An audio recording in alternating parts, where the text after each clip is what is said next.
we start to rewrite and do the shadow work from a space of love, not from a space of extra separation.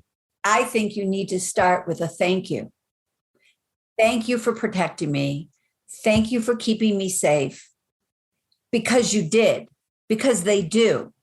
And understand that as a child, you needed it. But as an adult, you don't need it anymore. And instead of helping you, it's now keeping you small and hurting you. Welcome to the Cosmic Love Antenna Podcast. This podcast is meant to encourage you to connect within so you can share your light with the world. And now, here's your host, Harrison Ma.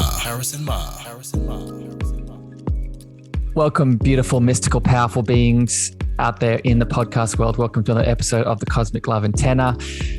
Here, as always, your host, Harrison, with a powerful guest who I'm going to introduce in 2 seconds.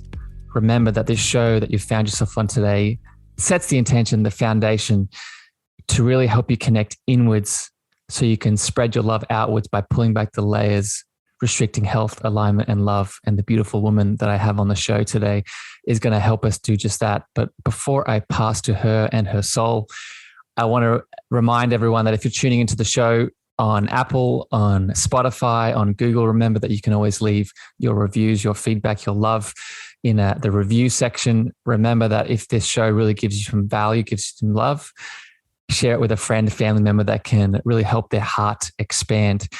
And if you're looking for some self-love resources, remember that my website or in the show links is a space and place you can go to download some free resources to start this journey. With that said, I want to introduce now the beautiful woman I have the pleasure to having a chat with today. Nancy Pickard is a best-selling author. She's an integrative and breakthrough shadow coach. And probably the thing that I'm most excited to sort of connect with her today, she's a part of the Czech family, much like myself. We're going to get into today some interesting topics around shadow work and shadow identities. What is the soul's vision and how these things connect together with boundaries, with unconscious commitments, and all of these spiritual topics. With that, Nancy, welcome to the Cosmic Love Antenna. Thank you. And thanks for having me. I'm so excited.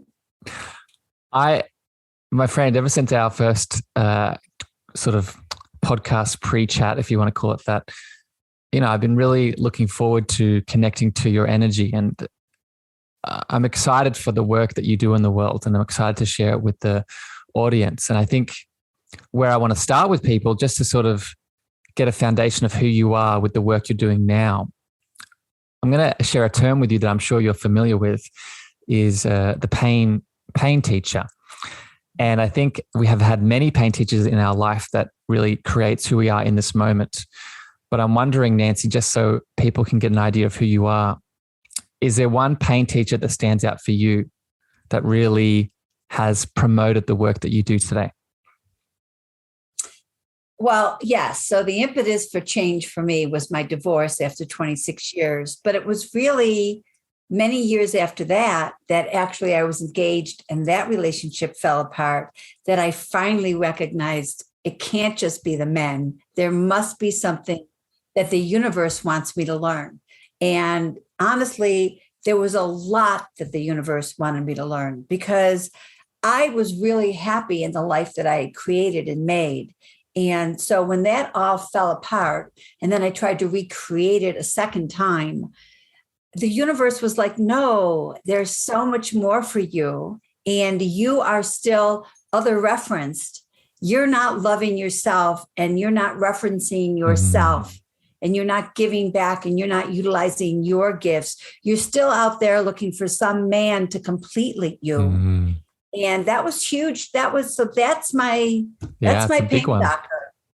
Yeah. It's interesting, Nancy, and I'm sure we'll talk about this later when we talk more about the soul's vision. But I find it interesting that the universe, God, divine, whatever your name is for it, right?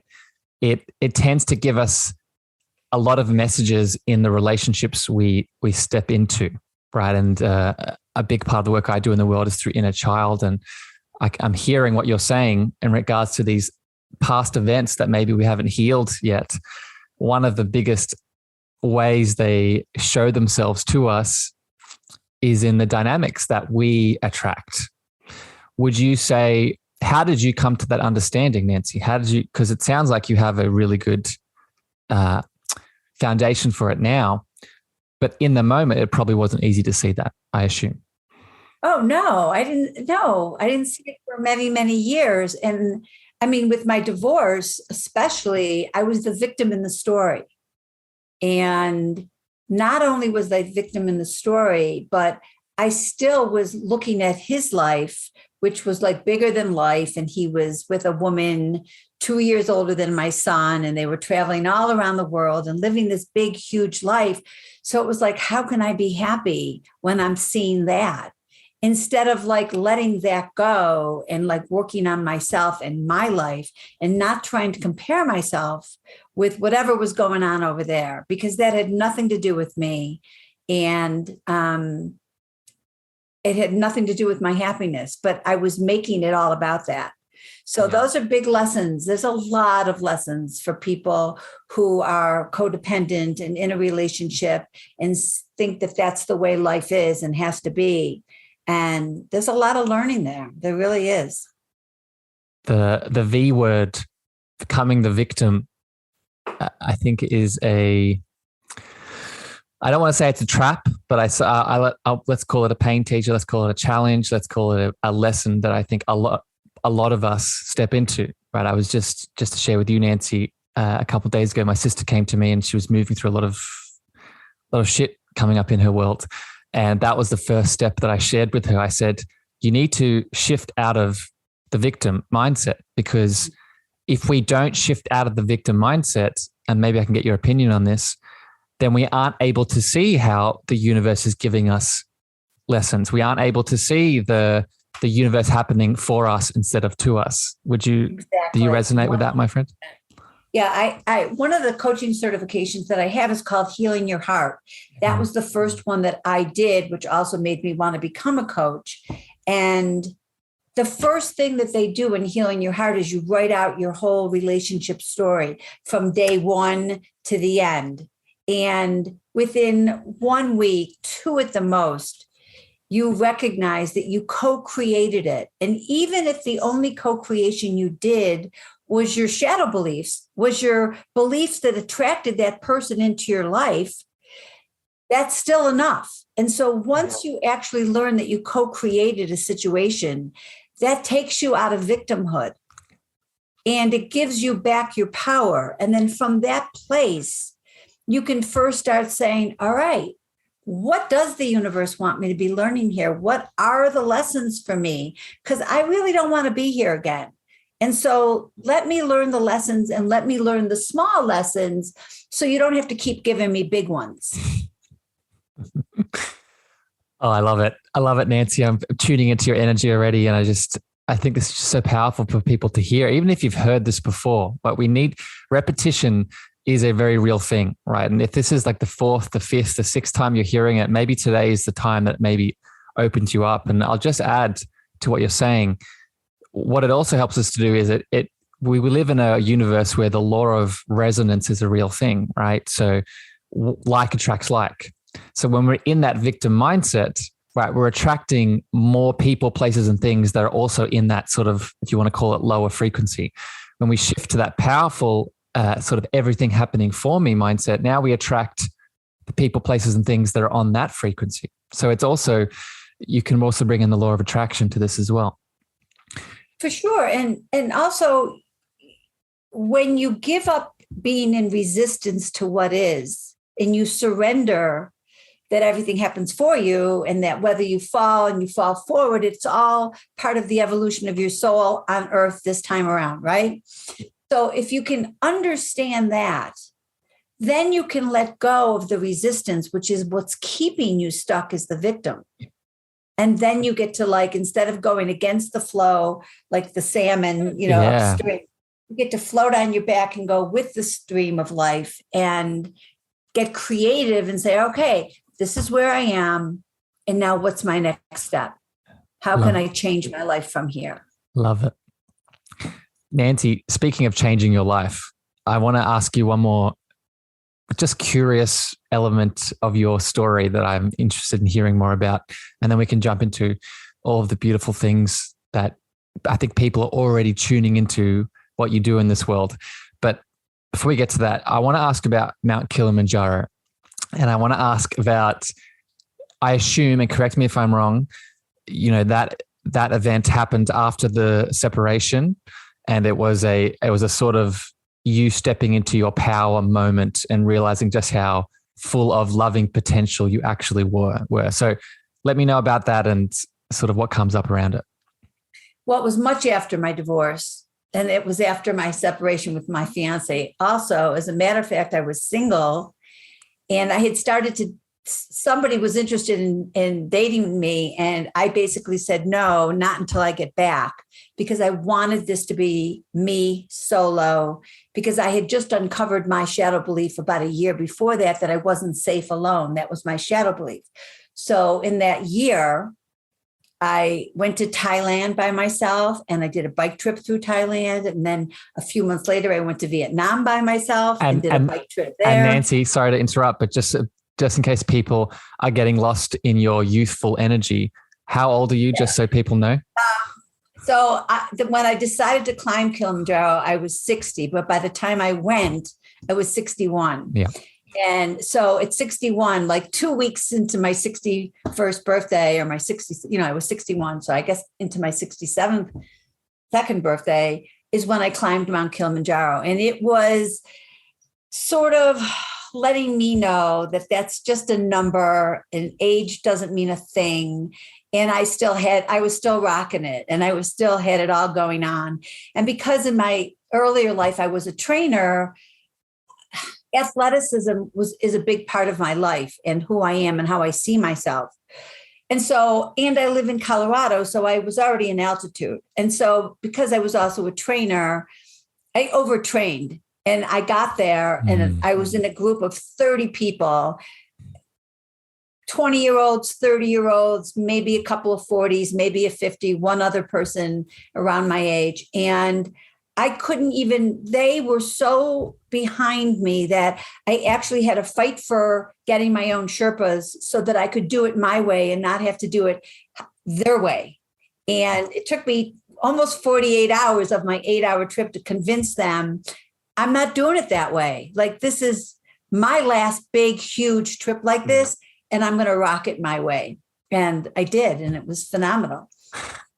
It's so inspiring, my beautiful friend. And to me, it shows a couple things. One, it shows the example of really what it means to age gracefully, right? I think there is a misconception that in this culture that we live in, that we must age with deterioration, right? That health or age connects to a declining in health. And I just think that is one of the biggest misconceptions that is out there. And most importantly, in relation to the topic we're talking about today, it shows the potential that we can access in relation to our soul that is opened once we start to release the parts of us that are in separation and resistance. So the shadow beliefs or the shadow stories that you were talking about, they don't just exist there and they're doing nothing. They're waiting to be resolved, but they're waiting in resistance. And when we release those beliefs, it releases energy, right? It releases potential. It unlocks more. Does that resonate, my friend? Did you notice that in regards to what you were able to do? Yeah, I wasn't afraid of the trip or my ability, but spending 8 nights like in a tent outside as a woman of my age, that wore on me more than anything else. And yet even that, I was taking all kinds of Chinese herbs, and I was spraying thieves like with a nasal spray up my nose, and everybody got sick Everybody got sick except for me. Every single person by the end of the trip, because we ate in one small tent. All of our meals were together. And I just kept doing everything I could. And, I think the younger people were just winging it. They weren't as prepared to take care of their body like I was. And it paid off, big time. if you're listening to this and you're inspired by Nancy's story, definitely reach out to her. But secondly, don't see this as a Nancy thing, right? See this as this is inside of all of us, no matter where you are on that spectrum. And I really want to promote this chat today. This is why I want to have Nancy on, because she's a beautiful shining light of what is not only just possible for the individuals, but as the collective. Nancy, I want to jump in now to some of the work that you do and the things that you talk about. And we've hit on some of them thus far already, but let's take it back to basics and then we can build up. Sure. I'm wondering if you can explain what's a shadow belief or what is, this is part of your work, and you talked about the unconscious commitments a little bit a second ago, but maybe define what a shadow belief is, and then we can go into that. So your shadow beliefs are the beliefs that are formed in the first 10 years of your life, but you're not aware of them. So they happen in an instant. Something happens. You're not emotionally mature enough to understand it. And so in your subconscious, you immediately give it a meaning. And the meaning is really to protect you. It helps you, keeps you safe as a child. And it does. So I'll give you some examples. Yes, my own example was that when I was 5 years old, I was playing with a lighter and my whole little party dress went up in flames and I went up in flames, and I was in the hospital for a week and I was getting shots every day, but I don't have any lasting burns on my body. And I didn't get in trouble because my parents were like lucky and happy I was alive. So I didn't really give that a lot of meaning until I was almost 50. And I was working with a shadow coach and I was in a car accident and I was having PTSD from this accident because, again, I didn't really get hurt, but I was really a mess and it wasn't ending. So we did a shadow process around what subpersonality had something they wanted me to know about this accident. And she took me into a meditation and to close my eyes. And what did I see? And find me at a younger age. And I found me at 5 years old in my little party dress. And I said, oh my God, I felt like I was in an exorcism. Like, she's like, oh my God. She said, what does she want you to know? And I thought about it. And I said, she wants me to know that I'm not safe alone. Now, for a 5-year-old, that makes perfect sense. I put myself on fire. I wasn't safe alone. As a woman at 50 years old who was now divorced and unhappy and trying to fix that picture over and over again, uncovering that belief was like, oh my God, I can connect the dots of my whole life. I can see how it protected me. And now I see how it's keeping me playing small. So that's my example. It's a big one. It's a big one. And yeah, I think we all have them. You have them. I'm sure you've uncovered some of your own. They sound like I'm unworthy. I'm unlovable. I need to be perfect to be loved. I need to stay quiet to be safe. I'm stupid. I need to stay quiet so no one will know. I need to control everything so I'm safe. I'll never be chosen. I'm not good with money. Spiritual people don't care about money. These are all beliefs that we are brought up with that hold us back. So let's just say you're 7 years old and you stand up in class and you say something wrong and everybody laughs. That happens every day. You make this belief that you're stupid and you need to stay quiet so nobody will know. Fast forward, you're 30 years old and you're in meetings and you never give an opinion or share or speak. So you get passed over job after job because they don't think you even have an idea. So, Nancy, thank you for all those examples. And personally, I'm resonating with a lot of them. And I think, so a few things here bubble up for me to share with you.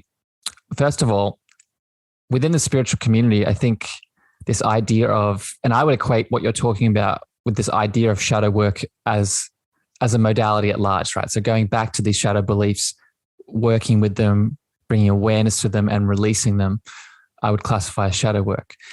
But I think where a lot of people get stuck is we judge these beliefs. We judge these these elements that were made at that time. And in that judgment, it actually stops us from healing them. But that's not what you're saying. You're not adding judgment to these beliefs. You're actually saying that these beliefs come from a space and place in which we are protected at first, like it's keeping us safe in some way. It's putting up a barrier so we don't get hurt again. And I think this is really significant for people to hear, because we can't heal the thing with the same energy that made it. So meaning that if I'm judging the belief for being there in the first place, that, oh, this belief is just holding me back, it's restricting me, it's stopping me from stepping into my potential.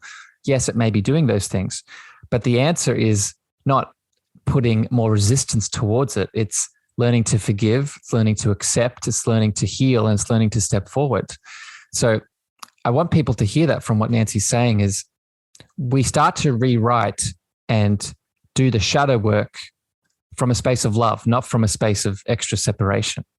Does that resonate, my friend? I think you need to start with a thank you. Mm. Thank you for protecting me. Thank you for keeping me safe. Because you did, because they do. I grew up, so to go with your belief, you make an underlying commitment. You make a promise to yourself. You have a strategy for how you're going to keep that belief alive. So for me, the strategy was, I'm going to be the best girlfriend, and I'm going to have a million friends, and every boy and man is going to want me because I'm going to be like the best. And so that did serve me. I was very popular. I always had a boyfriend. It served me for most of my life. But then it became like a crutch. And so if you have a belief that you're stupid and you need to stay quiet, well, as a child or a little boy, that keeps you safe. If you are an abusive family or an alcoholic parent, and you learn that your opinion doesn't matter, or that you need to be quiet so you don't get hurt, well, that saves you. So you have to honor it. Yeah. And understand that as a child, you needed it. But as an adult, you don't need it anymore. And instead of helping you, it's now keeping you small and hurting you. It goes back to your story at the start, Nancy, with the relationships that you had. And I think a big part of this is reminding ourselves of how creative we are, right? How much creation energy we have, both in the unconscious creation energy that we're committing to these commitments, we're sustaining them, but also the creation energy we have to be able to let them go, to forgive, to release, to step forward. Another question here that bubbles up, Nancy, so a big theme of what we're talking about thus far is that a lot of these things are unconscious, right? And we can't heal them, we can't change them, we can't rewrite them, we can't let them go until we bring them into the conscious awareness. So how can we start noticing what are some things we can look for to maybe see and realize some of these shadow beliefs or these commitments that are playing out in our life? What can we look for? You mean other than hiring a shadow coach? Other than hiring a beautiful shadow coach, much like yourself. Yeah. Well, and I'm not trying to plug my book, but my book is for people who aren't hiring a coach. So it has all the exercises and the internal processes, so how you can uncover them. So if you're not doing that either, then what you can start to do is, what are the fears that are holding you back? And what are you telling yourself? And then take it back in time. When else have you felt those feelings? When else have you had those conversations with yourself? And then keep going back until you try to get all the way back under the age of 10 and try to see if something specific happened, or if there was, it's not always like mine was, my shadow belief was a classic belief. That one was a classic belief. My body image ones are different because I grew up in a household where my mother always struggled with her weight. And so I had the shadow belief that love and life means struggling with weight. Like I was primed for it. It wasn't one thing, it was a lot of things. So start to look back in your life and see what are the messages that your parents or your siblings or your teachers or your religious communities, I can't tell you how many shadow beliefs people have from their siblings. Yeah. From being beat up, from being tortured, like from being told that, they're stupid and all of these things. I mean, in normal households, not even in, abusive households where that I understand. I mean, I have so many clients who were sexually abused as children, male and female, who, have so many beliefs about that, about being a bad person, because something bad happened to them. But as a child, you think I must be a bad person. And then you want to be invisible. So you have invisibility beliefs and I need to stay invisible. And so you either become anorexic or bulimic or 300 pounds thinking that's going to keep you invisible. Yeah. But the reality is you're always being seen. Yeah. So this brings up a very powerful point. Thank you for sharing those examples, Nancy. And I think for me, one of the ways that I both do work on my shadow beliefs and help people with, and I want to get your input on this, is also looking at how our life is going. Look at how our goals are moving forward, how our business is running, how our health. Right. I don't know if you've read the book, my friend, The Body Keeps Score by Mr. Bessel van der Kolk, but he talks, one, about the high statistics of sexual abuse that you're just alluding to. But two, he talks about how the body truly tells the story of our lives. So if we are holding on to a lot of these powerful beliefs that are restricting us and these commitments that we're making unconsciously, our body will express that in many ways. So if you're listening to this and you have an autoimmune condition that you're having trouble moving through, or you have IBS, or you have sexual dysfunction, or you can't get pregnant. Don't get me wrong. I'm not saying that what these are mental and emotional challenges. There are always physical components. But what I am saying is that this conversation that I'm having with Nancy around these beliefs and these commitments, they play a role, right? So look at what's happening in your current reality, and that can be a breadcrumb to start going backwards. Does that resonate, my friend? Yes.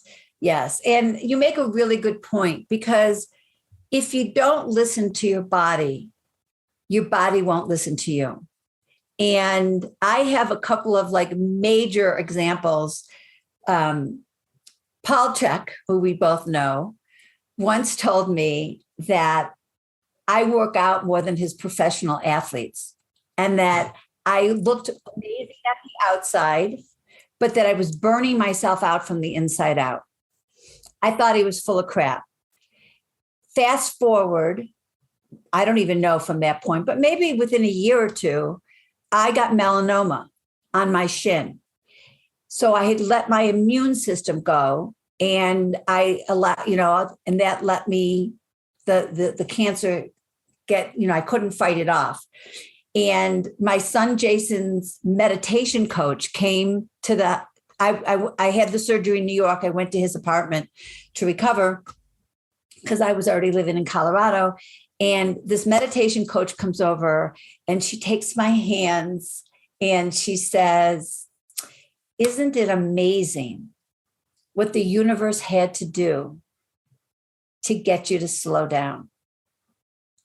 And I didn't believe it at that point. And I'm literally looking at this woman thinking, you're friggin' crazy.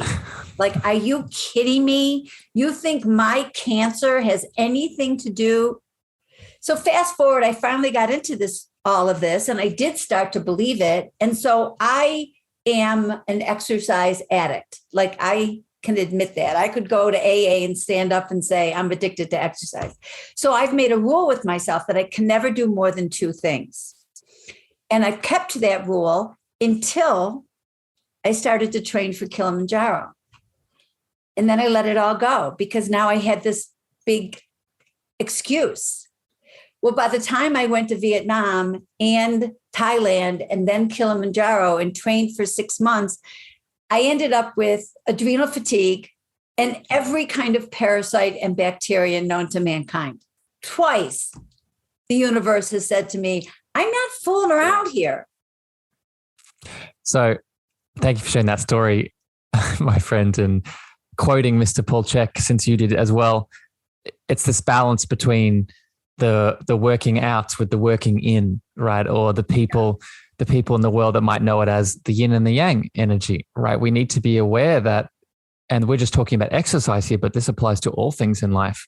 There needs to be this beautiful balance between the energy that we put out into the world and we expend, and the energy that we're cultivating within ourselves. And as Nancy is beautifully highlighting, that frequency around us will remind us, hey, this is where you are on that tightrope, and we need to push you back so some balance is needed. Speaking of sort of connecting back into deeper messages, Nancy, I now want to sort of shift this chat, as I tend to do on this show, and take it even more spiritual. And one of the things that you like to express and talk about and dive into with clients, I presume, is this idea of a soul vision, like your soul's vision. And it sounds like similar to a soul path.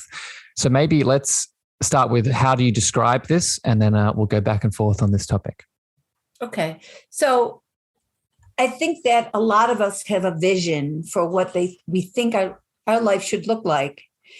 But that vision is not necessarily like what our soul wants for us. It's what our parents want for us, or our partner wants for us, or even our children want for us. Like, I have grown kids, so they're always like trying to manipulate me a little, and I should be more of this, and I should think more of this, all of that. And so your soul's vision is really getting quiet enough and getting into a meditative state before you start asking yourself, what do I want? What would make my soul dance? What would make me so happy? And I take my clients through the life wheel: spirituality, finances, love relationships, friendships, environment, health and wellness, play, all the different areas. And from that meditative state, I start asking those questions. And then we see what pops up from there, because that's what you really want for yourself, not from the ego and what the ego thinks you should have. You said a lot of things in there, but two important words I want to pull out and elaborate on: the ego and thinking. I have a question for you based off this, but let me just share here my perspective on this. For people listening, go back and listen to an episode I did talking about the difference between thinking, feeling, intuiting, and sensing. And a lot of us live in a world where I think the education system is a big part of this. We think and learn that thinking is the only way in which we interpret reality or interpret information. So when we have thoughts, going back to the shadow beliefs, a belief is a thought that we keep thinking, we feel that is the only way that we are expressing ourselves, or the way that we should be. But if you've been listening to this conversation with Nancy, or you've heard any other episodes I've done, you've at least understood that we have an intuition, right? We have emotions, and these are other ways that communication moves through us. So I'm wondering, Nancy, in that, when you're talking about connecting to that soul and that soul's vision, and in that meditative state, either with yourself or with clients, how does it talk? How does the soul talk? Like, does it talk through thoughts? Does it talk through downloads? Does it talk through emotions? What have you noticed? It just comes up. So I don't know if it's coming down or it's coming up. I mean, I get hits, right? Like when I was writing my book, I couldn't come up with the title, and everything I said, not everybody liked. And they just told me to stop thinking about it for months. And I woke up at 2:00 in the morning and I sat up and I said, bigger, better, braver. That was a direct download. That's not exactly what I think happens in the sessions with me, although it could. but I think they're getting quiet enough and open enough to just things float up, and they just open their mouth and spill it all out. And I'm taking notes, and then they take notes, and they come up with things that they really just weren't aware of. Yeah, it's so interesting and fascinating to me, my beautiful friend, because I think this conversation that we're having right now in this moment on this topic, there's not many people talking about this, right? We live in a world where people are so busy. They're, like you just said, right? We talked about the balance of most of us are spending so much time going outwards that not many of us, even the people that are meditating, are still, they're doing all the things in the meditation, myself included. I fall into this trap all the time, right? I do the breath work, I do the gratitude, I do the chakras. And we need to remember that, yes, those things are powerful, but we also need to be creating a space for that communication to be heard, right? And in my experience, and it sounds like yours too, it only comes up in that quietness. It only comes up in that void or that feminine womb almost. Does that resonate at all? Yeah, I do. You have to get quiet. You have to quiet the mind, however you can quiet the mind. And when I'm taking my clients through these meditative processes, which we call internal processes, they do get quiet. And so answers come up that they're so surprised about. Mm. And it's just because they're in there. Like, your vision does not need to be, it needs to be uncovered. It's in there. Yeah. It's already in there. You're not making it up as we go along. You're just letting it float up. It's in there. It already knows. Your soul knows what it wants for you. So powerful. I hope if you take anything away from this chat, I hope you take a lot of things, but it's what Nancy just said, that little sound bite. I can relate. It's never been a adding on. It's always been a taking away to reveal the truth that's been there the whole time, which goes into my next question for you here, Nancy. When we are an individual that's looking to listen to this voice and connect to this soul vision, I think one of the challenges we can face being in a family, either as a child with parents or a parent with children, we can sometimes either consciously or unconsciously take on the vision, the path, what is the word I'm trying to find? The parameters in which they believe or they want for us, right? I think of the stereotypical parent that wants their children to do the work that they never got to do. So they're projecting that onto their child. I'm wondering, one, what are your thoughts on this, my friend? And how can we start to make a separation here? Well, some of it is shadow beliefs. I won't be accepted or I won't be loved if I'm not this. If I'm different from my family, they'll turn from me or they'll leave me. So there's a lot of that. So you have to first become self-referenced, right? You have to understand that this is your journey and your life, and this is your go around this time on earth. And you need to do what your soul wants for you. It's not as important what other people want for you. You have to get beyond that. And so you have to uncover the beliefs that are keeping you thinking that you need to be thinking. You're other referenced. You're making what they want so much more important than you're making what you want. And that's the first big hurdle, is to become self-referenced and trust what you're telling yourself. I have so many clients that were told they can't be writers, they can't be artists, that those are hobbies. They're not going to be a career. And then they go out and they get this other career and they don't love their other career. And, and sometimes I'll say, okay, but that career is affording you to now write or to now make art. So on some level, sometimes just it's a means to an end. And if you can understand that and go with that, that's okay. Or other times it's like, okay, then that's not for you. You tried it. It's not for you. I mean, I had a 60-year-old CEO, very successful guy who was miserable.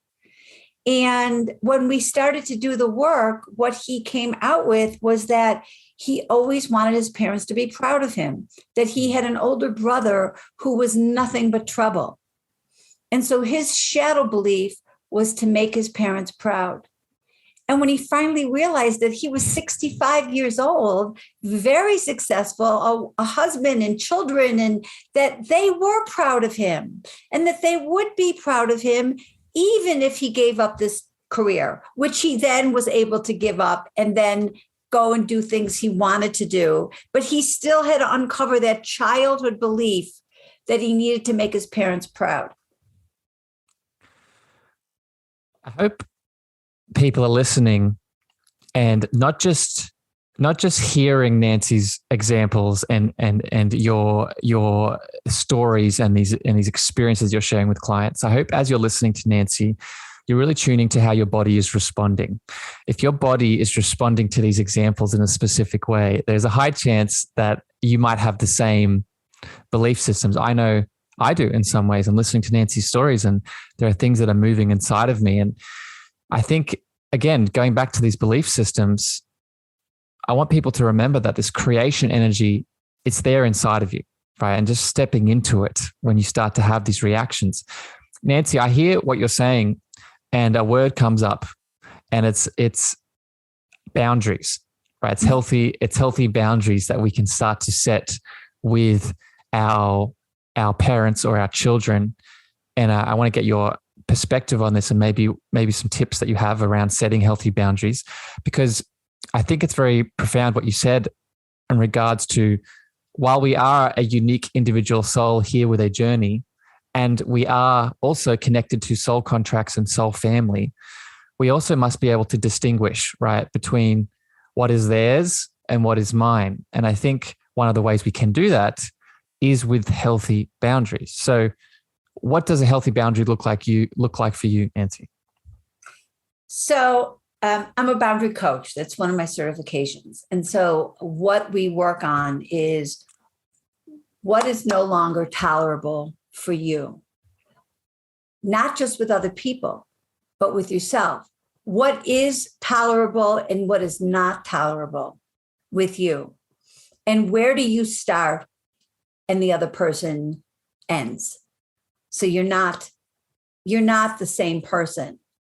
And so when you start to, it's easier to start looking at boundaries with yourself. But I'm going to tell you something, that if your shadow beliefs that you haven't uncovered are, my opinion doesn't matter, my voice doesn't matter, love and life means taking care of everyone before me, which was one of mine, it's very hard to set boundaries.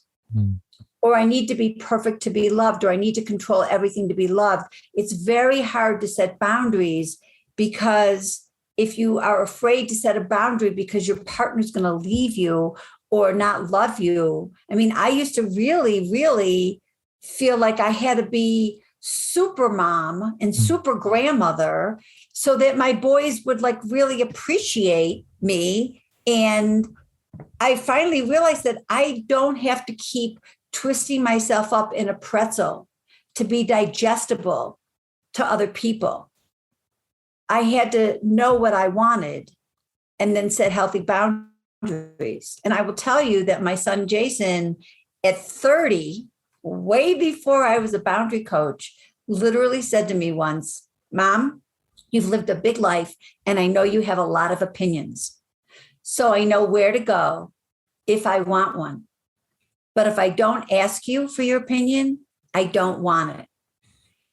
And my mother, who was, 30 or 40 years older than me, was still giving me her opinion on a daily basis. And here was my 30-year-old telling me no more.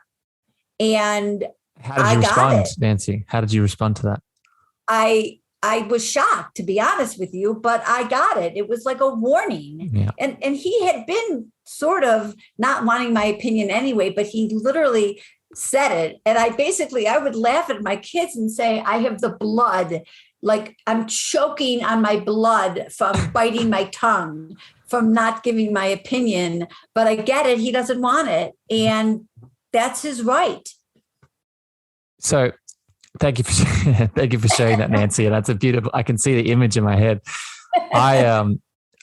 Something I want to add to this is, I think that example with your son is a powerful one, and it highlights something very significant. I think, and this might be connected to the shadow beliefs, but I think for a lot of people, myself included, can feel and are worried sometimes that by me putting up a boundary, it means I'm not loving the person, right? If me putting up a boundary, and again, connected to certain beliefs, right? But I think a core one for a lot of people is that, right? It's that if I put up this boundary, then I'm not receiving the feedback, or I'm not giving the feedback. And that thus means that I'm not in a healthy, loving relationship. And that's not what I heard when you were explaining that with your son, right? To me, when I was hearing that, it was this beautiful being standing in his power in a loving way, telling you, his mum, what he needs and what he wants. Mm-hmm. And I think that's really what I want to emphasize here, that healthy boundaries aren't a deficiency in love. If anything, it creates a more loving relationship, because now things are balanced, going back to the working out and working in example. Does that resonate, my friend? That's really it. You hit it, because saying no to somebody else is saying yes to you. Yeah. And no is a complete sentence. You don't have to go into a long, dragged out, I'm not available for that. I'm no longer available for that. Maybe you were available for it yesterday, but you're no longer available for that. Or I wish I could do that, but I really can't do that. End of conversation. Or I'm not saying no to you. I'm saying no to lending you money. I'm just no longer available for that. Or I love when you come over, but I need you to call me before you come. Would you be willing? There's a script. We use boundary scripts. And what I want to say, I'll tell you the script in a second, but what I want to say more than anything else, the power of setting boundaries is how it makes you feel about yourself. That's it. The self-care and the self-love that comes from setting boundaries makes you feel so good about yourself. And all of my clients, when I first start working with them with boundaries, they're afraid to set boundaries. They're afraid of the reaction of the other person. And it's the opposite. What? Well, sorry to interrupt you, Nancy, but I've found it's the opposite. Not only do they set the boundaries and the person doesn't react, often they are inspired by the boundaries that you set. Yeah. Yeah. And then they recognize, here's the thing. People are not mind readers. People in your life, they want to make you happy. They don't actually know what you need, because you don't know what you need. You're not even asking yourself, what do I want? What do I need? What do I need? Start with that. And then you tell other people. So that's really what it comes down to. And the reason why you use a boundary script is that it takes it off making the other person wrong. I feel sad. I feel stressed. I feel disrespected. I feel anxious. I feel angry when you drink too much, or smoke too much, or drive too fast, or don't call me, whatever it is. I feel this when you do that. Would you be willing to do this? Yes. Simple. And the thing is, so many people are willing to stay in long-term discomfort because they're afraid of that short-term discomfort. And that's the saddest part of all. It's so impactful what you're saying, Nancy. The taking responsibility in that dynamic of expressing how you feel in that moment. I think what it's also doing is it's stopping you from projecting onto the other person as well. Right? I think often what we do is within that boundary conversation, or within relationships at large, we get into the trap of that person makes me feel this way. That person makes me angry. That person made me sad. That person made me feel guilty and shameful. That person made me feel like I was not respected. And if you've been listening to this conversation thus far, no one can make you feel anything. You are the most powerful person in your reality. And if something is happening in that relationship, we talked about the law of resonance, like attracts like. Now we're talking about the law of reflection, right? They are purely reflecting what is inside of you that needs to be seen. And what you are saying, beautiful Nancy, is when we take power and acknowledge that within the dynamic, then we actually get to the bottom of it, rather than continuing the projection in the relationship that might be causing challenge. Yeah, great. Definitely spot on. And I think that people are fearful that their boss or their children or their partners are not going to love them or accept them if you ask for what you need. But it really is not true. You get respect and you respect yourself. Both things. And it's so important. And you also, the one of the biggest things about setting healthy boundaries is self-care. Yeah. And people think that self-care is selfish. And they think that selfish is a bad word and selfless is a good word. And it's not true at all. It's a balance. If you are too selfish, it's not good. And if you are too selfless, you disappear. You're not even there. It's a balance. And so stop thinking that every single self-loving act you're doing is selfish. It's not. Nobody, when you are so overgiving, I mean, honestly, when I look back to my marriage that died, partly it's because I so overgave and so overdid that I became boring. You know, where was the hunt? Yeah, and where was me? And where was the hunt? So you need to ask yourself every single morning, what's the most self-honoring thing I can do for myself today? That's how I start my day. And then whatever I come up with, whether it's, exercising or not exercising, or making a doctor's appointment, or having a massage, or calling somebody who I haven't spoken to, doesn't have to be a big thing. But what is one thing I'm going to do today that's going to honor my soul? It's going to make me happy and feel like I love myself. And I'm going to quote Mr. Paul Chek again, because I know just how much we are connected to that family.